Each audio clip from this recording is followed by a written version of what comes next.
Good morning, Little Masters, and welcome back to today's Tolkien Times, a Prancing Pony podcast production.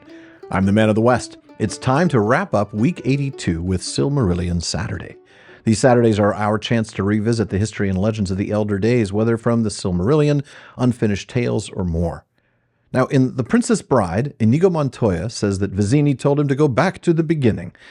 Well, that's what we're going to do over the next 7 weeks as we spend these Silmarillion Saturdays diving deep into the Ainulindalë, the music of the Ainur and the creation of the world. Now, the chapter's short, so the readings will be short, and they'll last for the first 6 weeks. I'll discuss each reading as we go, but I'm going to save most of the conversation for the final week of the season. And I want to go ahead and get started with what I believe may be some of the most majestic writing in the Legendarium.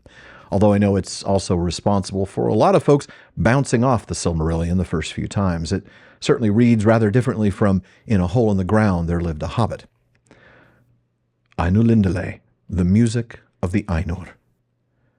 There was Eru, the one, who in Arda is called Ilúvatar, and he made first the Ainur, the holy ones, that were the offspring of his thought, and they were with him before aught else was made.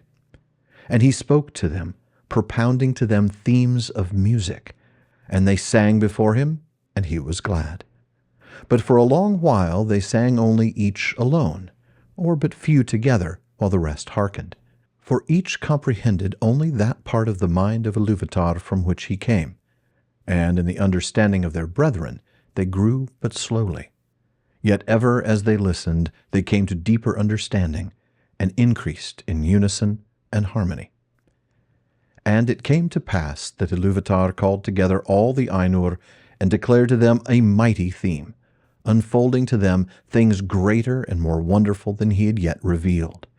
And the glory of its beginning and the splendor of its end amazed the Ainur, so that they bowed before Ilúvatar and were silent. Then Ilúvatar said to them, "Of the theme that I have declared to you, I will now that ye make in harmony together a great music. And since I have kindled you with the flame imperishable, ye shall show forth your powers in adorning this theme, each with his own thoughts and devices if he will. But I will sit and hearken, and be glad that through you great beauty has been wakened into song."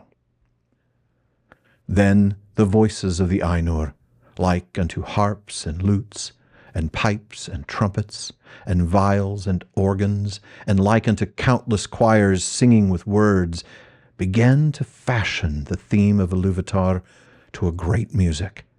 And a sound arose of endless interchanging melodies woven in harmony that passed beyond hearing into the depths and into the heights. And the places of the dwelling of Ilúvatar were filled to overflowing, and the music and the echo of the music went out into the void, and it was not void.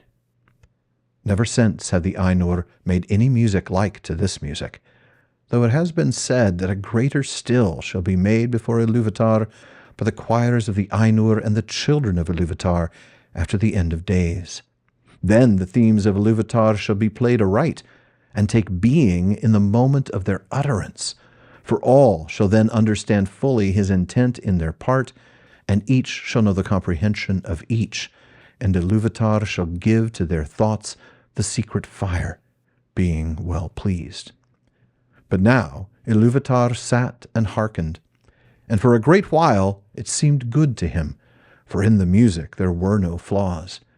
But as the theme progressed, it came into the heart of Melkor to interweave matters of his own imagining that were not in accord with the theme of Ilúvatar, for he sought therein to increase the power and glory of the part assigned to himself. To Melkor among the Ainur had been given the greatest gifts of power and knowledge, and he had a share in all the gifts of his brethren. He had gone often alone into the void places, seeking the imperishable flame, for desire grew hot within him to bring into being things of his own, and it seemed to him that Ilúvatar took no thought for the void, and he was impatient of its emptiness. Yet he found not the fire, for it is with Ilúvatar. But being alone, he had begun to conceive thoughts of his own, unlike those of his brethren. Some of these thoughts he now wove into his music, and straightway discord arose about him, and many that sang nigh him grew despondent, and their thought was disturbed, and their music faltered. But some began to attune their music to his, rather than to the thought which they had at first. Then the discord of Melkor spread ever wider, and the melodies which had been heard before foundered in a sea of turbulent sound. But Ilúvatar sat and hearkened until it seemed that about his throne there was a raging storm, as of dark waters, that made war one upon another in an endless wrath that would not be assuaged. There is so much here, and I can really only just touch on a few things, but I want to at least get you thinking. What is the flame imperishable? Is it the same as the secret fire? And if not, how does it differ? And don't worry, I'll talk through this in week 88 to end the series.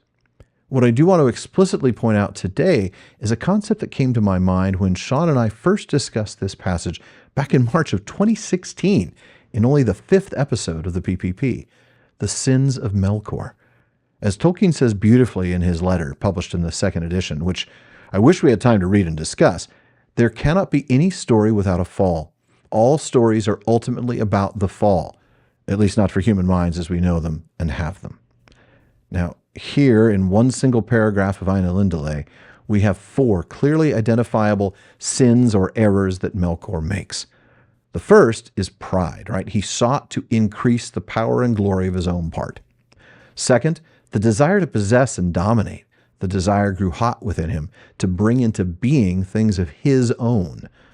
Third, impatience, right? He's impatient of the void's emptiness.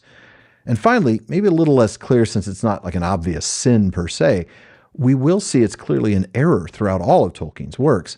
Self-isolation, withdrawal from community, right? We read that being alone, he had begun to conceive thoughts of his own, unlike those of his brethren.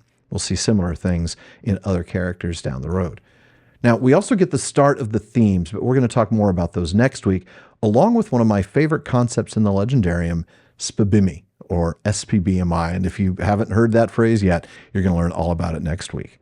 For now, though, folks, that does it for this week's Silmarillion Saturday. Thank you for joining me, and come back next week as Ilúvatar has words for Melkor.